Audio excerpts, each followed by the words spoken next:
7 News Time at 6:20 this morning. Dave White is here from New York Sea Grant to talk about how even in the winter, if you're on the water, you need to wear a life jacket. In fact, it's a law. Good morning to you. Good morning. Good morning. How new of a law is this? The last couple of years, new law has come in that anyone in a boat under 21 feet between November 1st and April 30th has to have a life jacket on. Not just on the boat. Not just on the boat. That's the normal rule. But in this case, they have to have it on, and it's really because of the safety issue of being on really cold water, especially as we get into. Why is it 21 foot or less? It's smaller boats. Smaller boats, and that's really what you see most often. And if you're in a 21-foot boat, usually you have a cabin.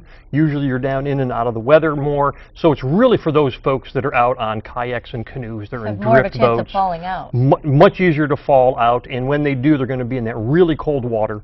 And as soon as it hits them, it shocks them. Hypothermia can set in so quickly. So it's really an opportunity to extend their opportunity for survival and rescue. In the summertime, if someone falls overboard and they don't have a life jacket on, they're thinking, okay, I can swim or I can keep myself going or whatever. But even if they think they can do that in the wintertime, it's just more difficult. Yeah, you got it. Well, you also got to remember they have heavier clothes on. Sure. I mean, so they've got the big coats on. They're really dressed warmly. So as soon as that hits the water, it's just going to drag them down. So having the life jacket on, and a lot of times, actually, you would not think this, but during the course of the winter, spring, more people are out alone.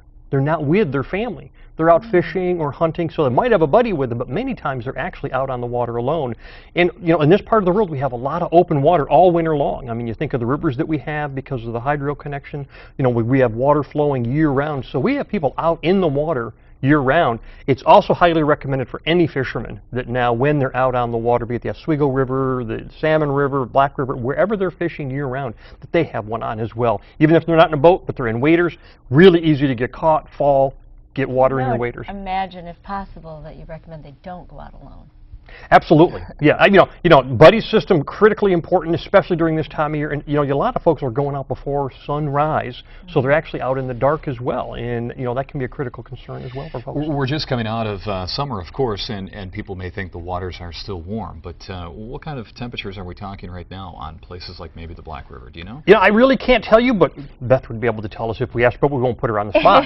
Actually, right now the temperatures are still warm because it's starting to cool down. But in the spring it takes a long time to warm up, and now begins to take a long time to cool down. So what are the dates of this law that you have to have on the life jacket? November 1st is when it kicks in, and it goes all winter long and into the spring. And it's really for that late fall fishing, boating activity people are out doing. Unfortunately, we saw the recent death in the kayaker in the river. So, a lot of people are still out very actively pursuing it, and then you have hunting coming up, and that's really what it's for: anglers, fishermen that are out, hunters that are out throughout the winter, and those that are out in the open water as well. Any other states have this law, or is New York? I'm not really sure. I mean, New York really did it because of the safety issue and really trying to make them survive. It really makes sense. It does make sense, and this is the traditional Type 3 one that a lot of folks will have and that kind of thing. But this is the newest one. This is the Type 5 that in order to be a life jacket you have to have on, and this is an inflatable. Not very cumbersome at all. Not cumbersome at all. You can do any activity you want, and if you'd like, I haven't done this before, but you could pull my tab and we could actually see. Go ahead. What's going to happen here? I don't know. I don't think I'm doing it. You're not going to do it, right? Okay. Well, ta-da! You couldn't even pull my tab right, Beth. Oh, jeez. I've never done that before. They need a moment, so we'll take a break. We'll be back in a little bit with your forecast. Thank you very much. As usual, you don't disappoint. We'll be back.